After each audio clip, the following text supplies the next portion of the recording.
Welcome to the Teachers on Fire podcast, where I profile agents of growth and transformation in education today.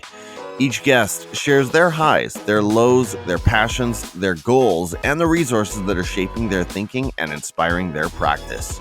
For show notes and links from each episode, visit teachersonfire.net. You can also follow the show at Teachers on Fire on Twitter, Instagram, and Facebook. And of course, please subscribe to the show wherever you listen to podcasts. I'm your host, Tim Cavey. Let's meet today's guest.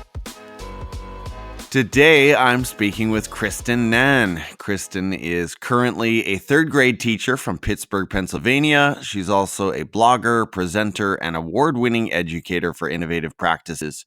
Kristen describes herself as a believer in goodness, an idea generator, risk taker, and disruptor in education.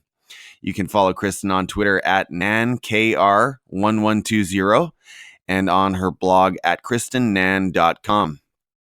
Kristen, thank you so much for coming on the show today. Are you ready to talk education? Absolutely. Always ready to talk education. Thanks so much for having me. Well, it's my pleasure, Kristen. Now, we were just laughing off air about the fact that you just wrapped up your school year, so congratulations on that. Why don't you tell us a little bit about that school context that you serve at? Absolutely. So you had mentioned from the Pittsburgh area. We are a suburb of Pittsburgh in the city of Aliquippa. My school is actually called Hopewell Elementary in the Hopewell Township. We're a pretty tight-knit suburban community. It's a bit of a melting pot of Europe, built on a very strong work ethic, steel mill, industrial revolution way of life mentality. I've been in the classroom for the last 22 years. I first entered as a learning support teacher, and then I went into third grade just about 20 years ago, and that's what I'm doing right now. Kristen, I like to start with story time, so please share with us about a low moment or an experience of adversity that you faced somewhere in your teaching or education career and describe how you overcame it. Okay, so, I definitely have had some low points. There's no doubt about that. In place of something very specific, I think something that probably weighs me down than the specific ones is more of like the cumulative effect of like little moments that get on me because they seem to push me just a little further. Um, I think probably I don't know, in ways maybe I bring it on myself being such a risk taker that I am. And when you are working with people that may not be as much of a risk taker, that can be very overwhelming for other people. I joke quite often and say it's kind of like a tsunami of ideas at all times. I'm just this idea generator, and I'm like, let's do it. Let's try this. Let's do this. And, you can see like they look like deer in headlights. And so I feel like what's the worst that could happen? And I think for many people that are a little bit more on the other end of the spectrum than me, kind of look at me like, let me give you the list. I can tell you this is going to like fall on its face. There's destruction that can come from every one of those crazy ideas. So I feel like that mix inside me of being so risk taking, it also almost alludes to like a confidence. I don't know that I would walk around saying, "Hey, I'm so confident." But I think when you're a risk taker, it presents itself that way because you're willing. And so I think that kind of gives me this major shove. It rattles me when I don't always have everybody on board, or people may downplay that idea, or just the fear of the unknown. So you might get, when you're trying to push people out of their comfort zone, that tends to give me the pushback that feels more like the weight of the world. So how how I combat that is by really just finding my people. I have people within my own district. We're kind of like little pockets of innovation throughout the district in different buildings. I lean in towards them when I can, and I've come to realize that it's not just about my district.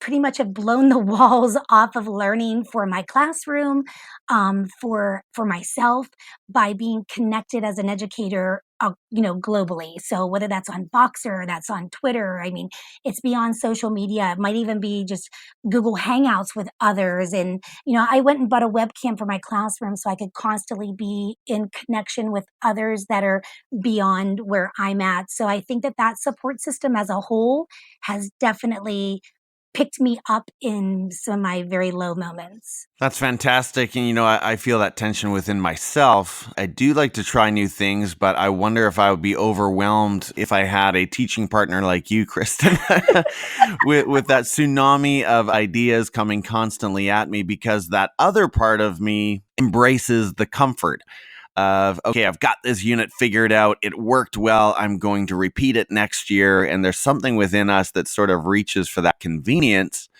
But I think we need those tsunami of idea people like you in education. That's so important. I think back to a quote from Adam Welcome a few weeks ago where he said, growth doesn't happen in the comfort zone, right? We need to not only teach that, but model that for our learners. I think that's so important. Oh, there's so much truth to that. I like the comfort zone too. Don't get me wrong. I mean, when something goes really well, it's so exciting and you just reflect back on it and you're like, "Oh, I am so going after that next year too." But the fact of the matter is if everything that went well this year was planned for next year, I would be missing the whole point of teaching because I Mhm. have 25, 28 new little people coming my way.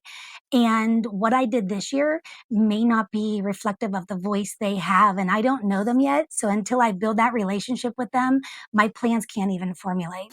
So let's keep going with this theme, Kristen. On your blog, you prominently display a header that reads, "Call me stubborn, but I refuse to quit.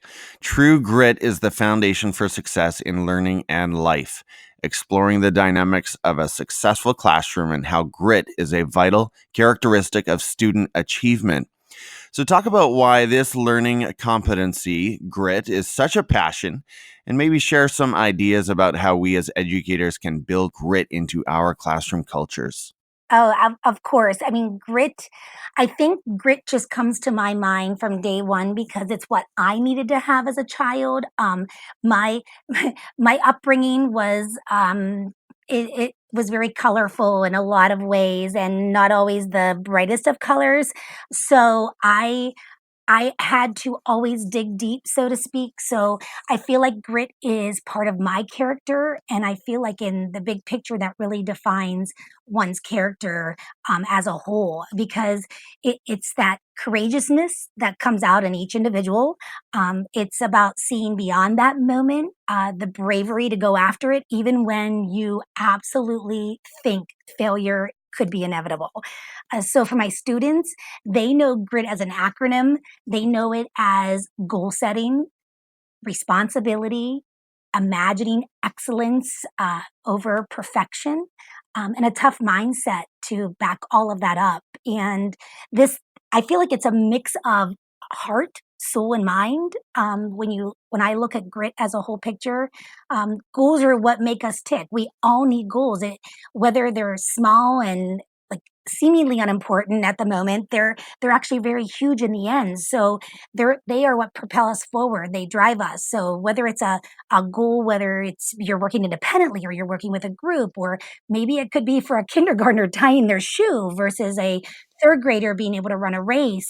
It doesn't have to be just an education. This is as a whole picture. So it's that dangling carrot. That goal is that dangling carrot to life. So along with that is the responsibility. And that's super exciting. And I think that we tend to look at responsibility um, as a weight, sometimes a burden, and really, like it's one of the most empowering feelings ever. Hmm. I know when I realized when I was a kid that I actually was responsible for my actions, it redefined who I was and what I was able to then portray to others. It's one of those things where an 8-year-old can take and stop blaming their parent, and because that happens. Oh, my parent Mm. did this, or my parent this, because it's a natural instinct to, deflect any type of responsibility. And all of a sudden, they're like, okay, that's my choice. And throwing out this sense of perfection, it's just parents we're at a point right now where parents are just either super, super excited about everything their child could do. And, there's just this like, we've gone from helicoptering, people have said we've gone to lawn mowering, and it just Yeah. cracks me up to hear those terms because there's just a whole lot of love behind those parents, and we have to really appreciate where they're coming from. In the same sense, there's this perfection that kind of like gets over kids where they think they have to always reach for this, don't miss anything. This has to come out just this way. And when they start realizing that they can strive for excellence and excellence can be their perfection, they can throw that out there as their that highest ring. Um, and they can be proud of themselves that they've taken the whole journey to get there. So that's huge. And very personal.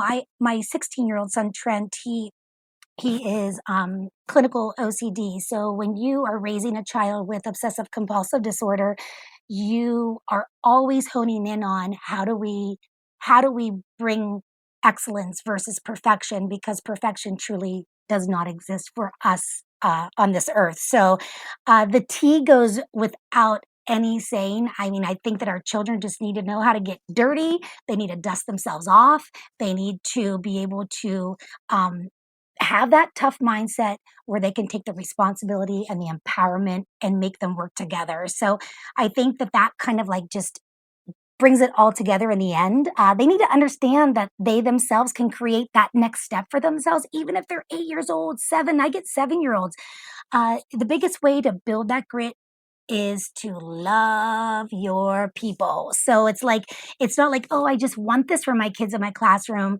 If you really want to build it in your classroom, you need to love on them, because if they don't feel safe and secure, if they don't feel like they can be vulnerable enough to venture into this world of grit, they're not going to step forward into it. Hmm. I would say, like, if you're going to go that next step and you really want to make it happen, you have to then step aside and allow them to take the lead.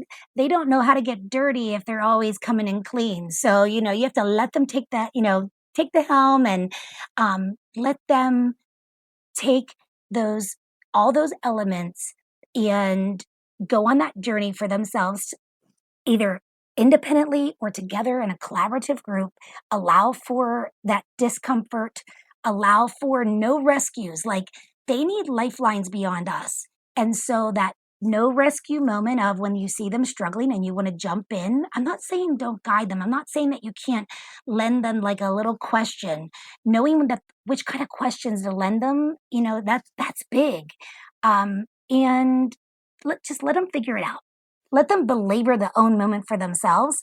And I think from there, they become life learners and they realize they have these lifelines and they don't necessarily need you. They're going to want you in their world, but now they have the grit to be able to move forward with their year with you. Wow.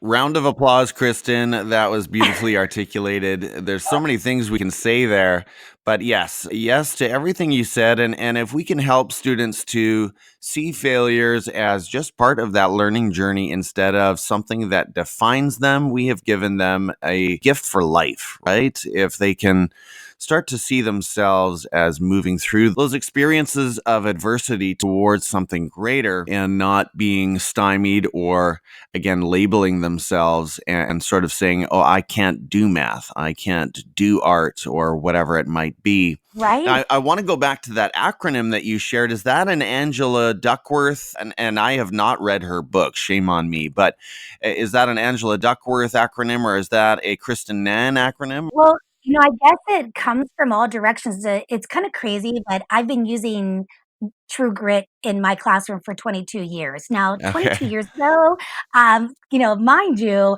I wasn't on social media, it didn't even exist in my life, when I left college, I didn't even have an email, for Pete's sake. So, I'm really aging myself, but in the time frame of my life and what I've brought into my classroom has really been reflective of my own upbringing and what I needed from my teachers.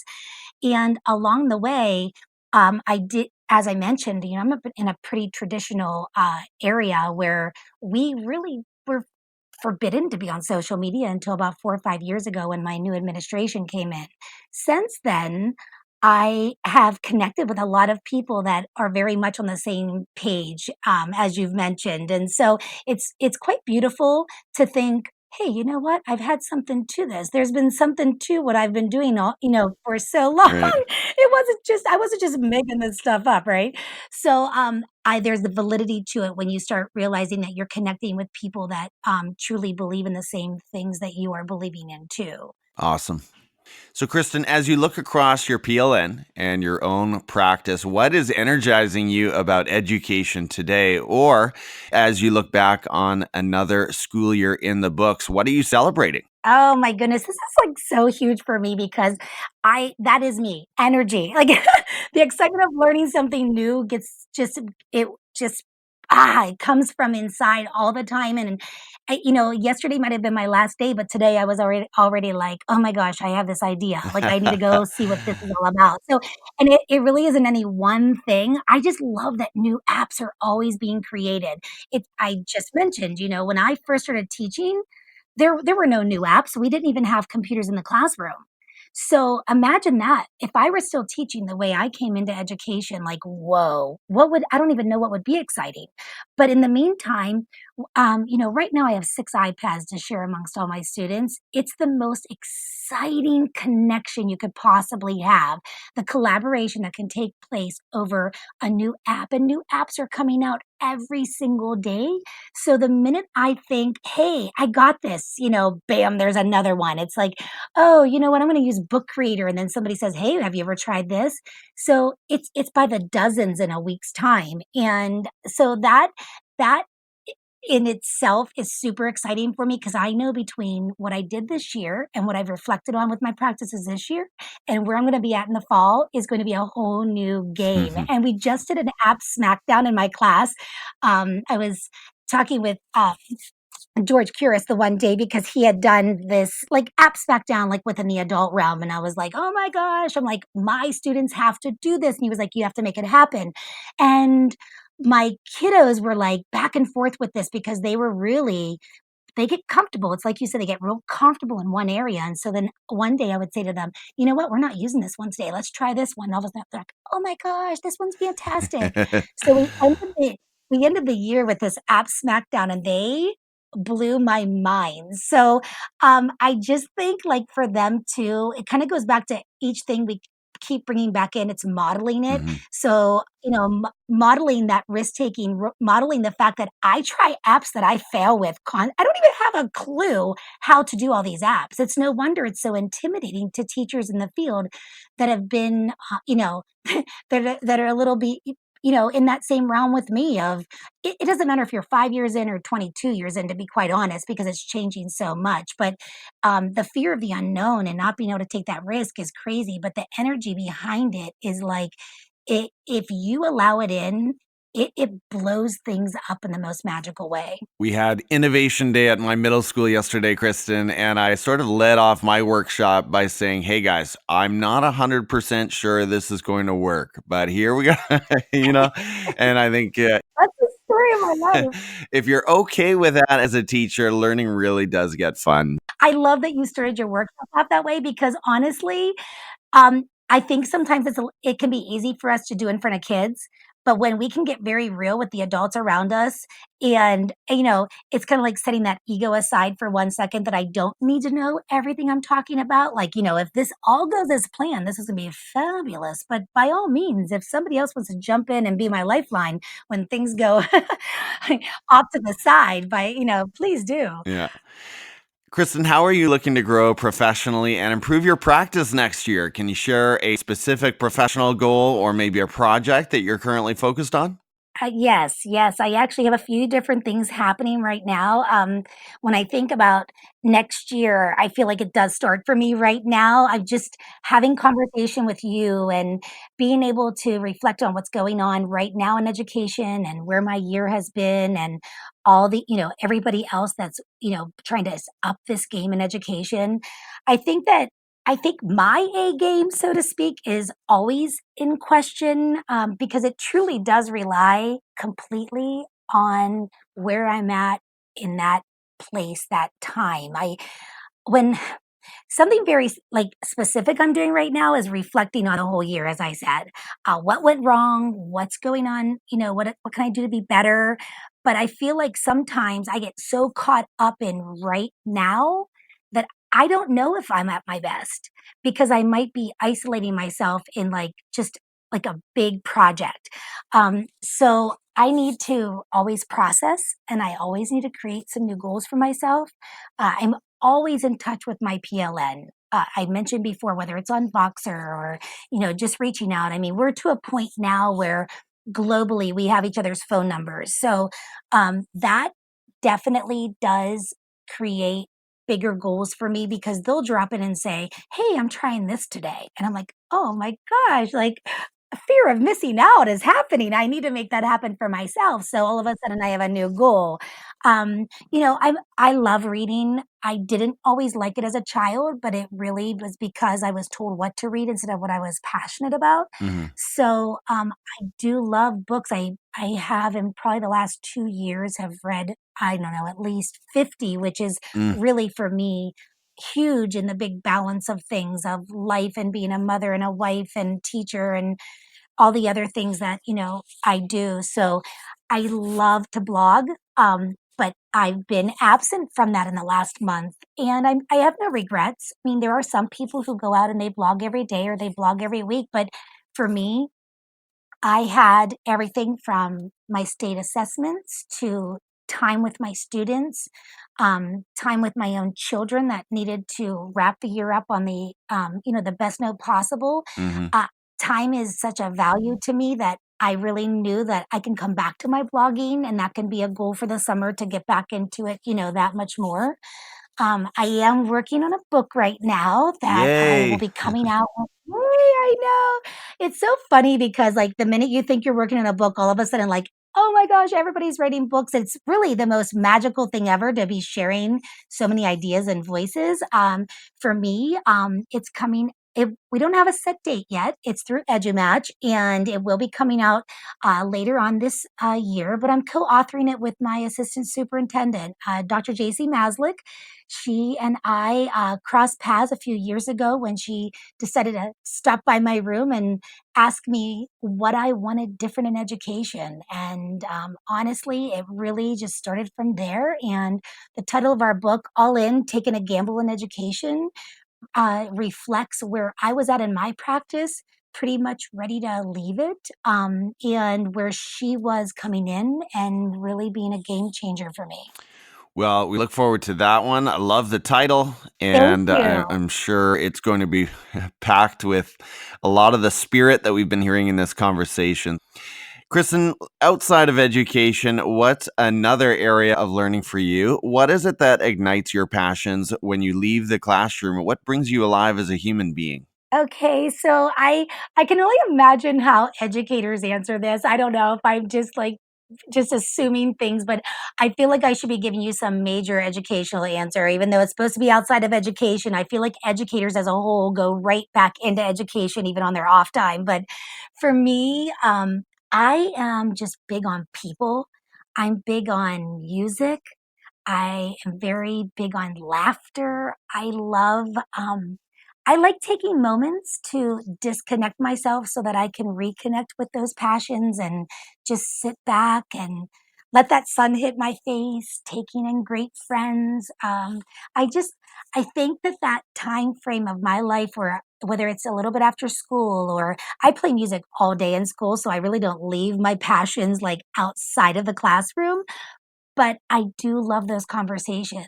I am very big on that human spirit, and it's one of those things that I like to go camping and kayaking. I do love, like, taking time to take photos. I mean, not that I'm a photographer by any means, but I there are these little tiny pieces of me that make up the big puzzle of Kristen Nan, but I really don't thrive in any of those without, people, and I think just it fills my soul, my heart when I have beautiful people around me. So I do feel very blessed that that happens for me most often. Kristen, I'm guessing you're an extrovert. You know, I know, right? Like, everybody listening will be like, yeah." So I think that people definitely know that about me. It's kinda crazy that I do have some introvert moments in my life where I do retreat and I do like my own space. I'm very comfortable in my own space, but I guess extrovert would definitely be the way to describe me. Share about a personal habit or a productivity hack, Kristen, that contributes to your success. How do you get it all done? And maybe you would say you don't get it all done, but you did talk about balance and those competing priorities. So, what's a personal habit that you rely on? I you know, I'm it is definitely a habit, but I think it's just been truly a blessing. I have come from a place in my life where my cup is half full, and I don't know what made me that way. I can't say that it was life experiences that made me that way because I had some rough ones, and I would think that I might be a little bit more cynical if I thought back on that, but that cup is half full, and I do see the good. I recognize that even with others and moments that others might have that are then less than that, shy of being wonderful, really is their own story. There's something going on for them. And I think because I can recognize that others' reactions are really not for me to personalize, I can have grace on them. In turn, I can have grace on myself. I'm a forgiver. Uh, that comes with this a little bit of a price tag. My heart forgives very easily, and I love that. I love that. I hope that never changes. I It's a gift. I think that for me, that is like that life hack of if I didn't, where would I be? There's so much to forgive, even in myself. So Hmm. that is big. I believe that all things rolled into one creates this just magnificent amount of joy.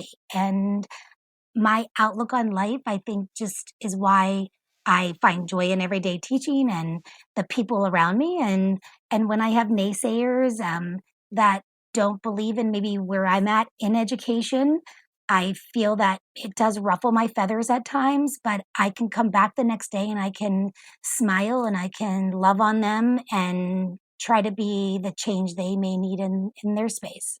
So good for the heart, Kristen. Oh, I could listen to you all day. Love it.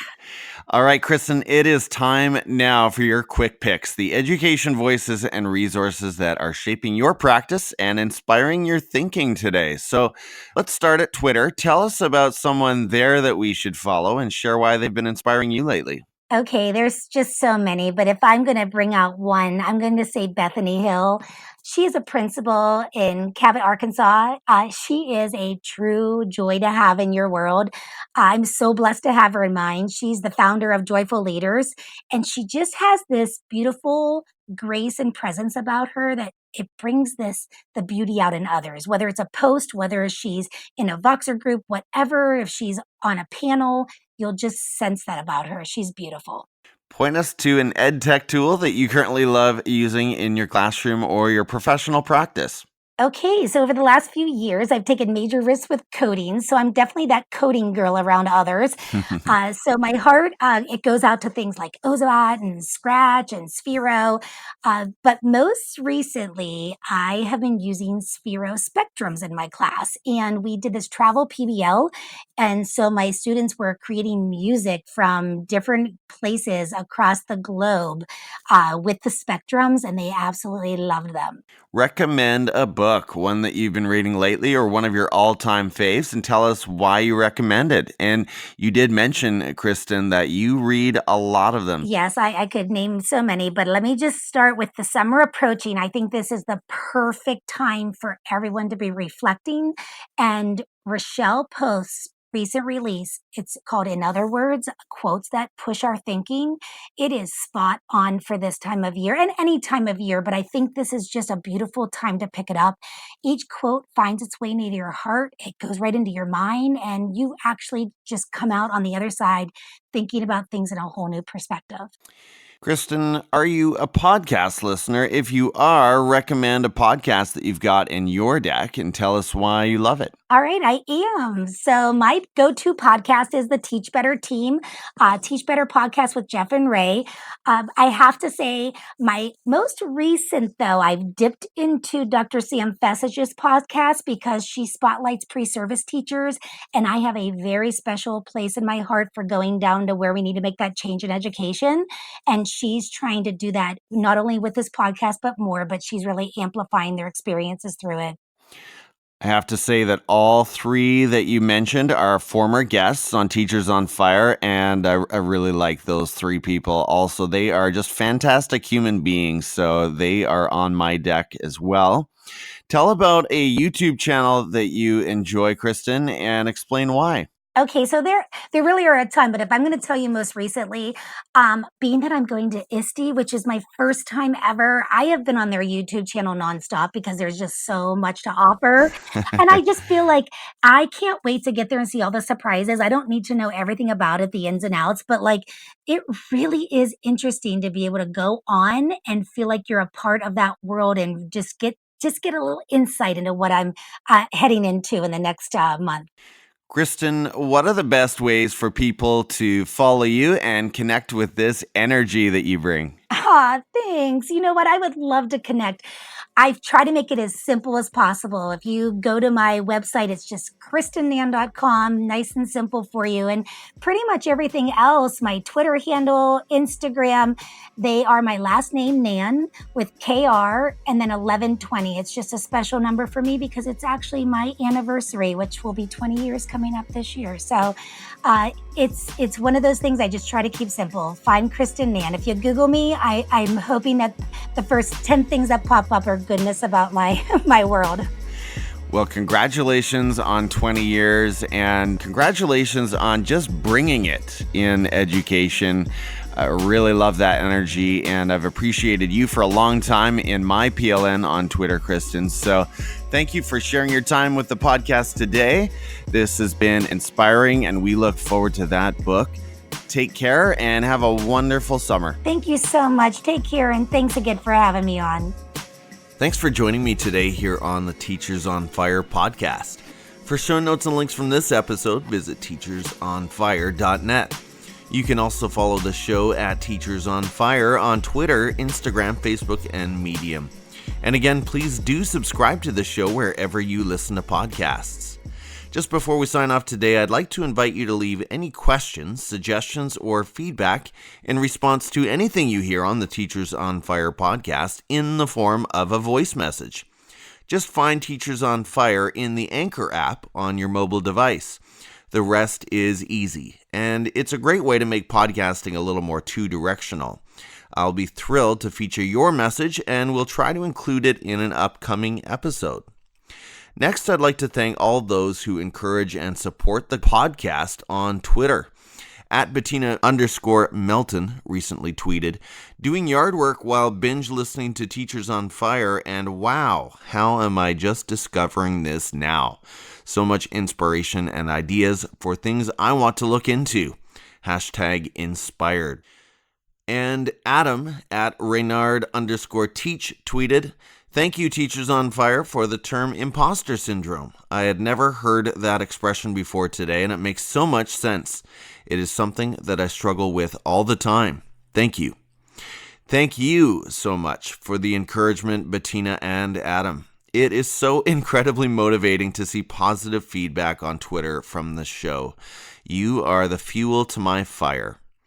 Educators, I also want you to check out the Teachers on Fire magazine on Medium. This week, we featured The Case for School Librarians by Caitlin Giordano. Caitlin writes, "School librarians play a pivotal role in our buildings and in the education of the students they serve. They partner with teachers, administrators, and students themselves to provide access to technology, literature, and credible information. Their influence on our lives cannot be diminished. They are and should always be a fixture in our schools." The magazine also featured a piece called I is for Imagine by Lynn Thomas. Lynn talks about how it's time to take another hard look at the schools without classrooms, classes without teachers, and girls without a chance. It's time to make improvements to education systems around the world. The Teachers on Fire magazine is a Medium publication, and you'll find it on medium.com or on the Medium app. If you're already an education blogger, consider joining our growing writing team.